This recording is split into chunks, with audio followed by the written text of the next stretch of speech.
Les 98 députés et 70 sénateurs nommés par décret du président de la transition le 6 octobre dernier intègrent le Parlement le sourire aux lèvres. Il leur a fallu attendre le verdict de la Cour constitutionnelle saisie par 2 citoyens et près d'une dizaine de partis politiques. Les requérants contestaient le choix porté sur plusieurs membres des 2 chambres de l'institution. Une série de requêtes qualifiées d'irrecevables par la haute juridiction. Les parlementaires peuvent commencer leur travail. Des observateurs de la vie politique les invitent à faire preuve de lucidité dans la refonte des textes de loi. Ce n'est pas un endroit où les parlementaires vont jouer les jeux politiciens. Ce n'est pas non plus un lieu où les parlementaires vont essayer de jouer les équilibres idéologiques. C'est vraiment bâtir les fondamentaux de la République.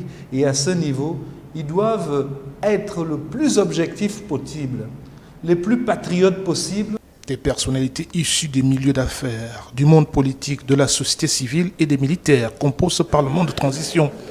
Un élargissement justifié par le besoin d'inclusion, sauf que la marge de manœuvre des députés et sénateurs d'exception fait toujours débat. La mission qui est nôtre est de refonder nos institutions. Partant des années 94, où la modification de la Constitution de 91 a été faite, à ce jour, c'est plus de 30 ans. Je pense que ce serait assez raisonnable.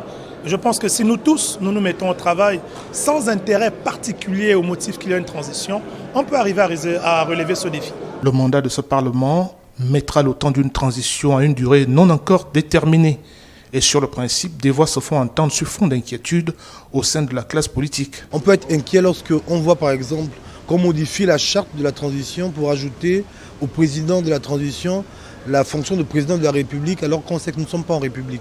Nous sommes dans un système transitoire parce que effectivement la République est entre parenthèses, la démocratie, les valeurs de la démocratie sont entre parenthèses. S'ils ne comprennent pas que leur nomination n'est pas normale et donc le temps qu'ils doivent mettre à travailler ne doit pas être normal, je veux dire que on n'a rien compris de la transition. Les nouveaux locataires des palais Léomba, siège de l'Assemblée nationale, et Omar Bongo, qui abrite le Sénat, devront se pencher en urgence sur les lois de finances 2024 et celles relatives à l'exercice budgétaire 2023. Ils sont surtout attendus sur un toilettage des textes permettant l'adoption des lois impersonnelles et justes. Ismaël Obianzé pour VOA Afrique, Libreville.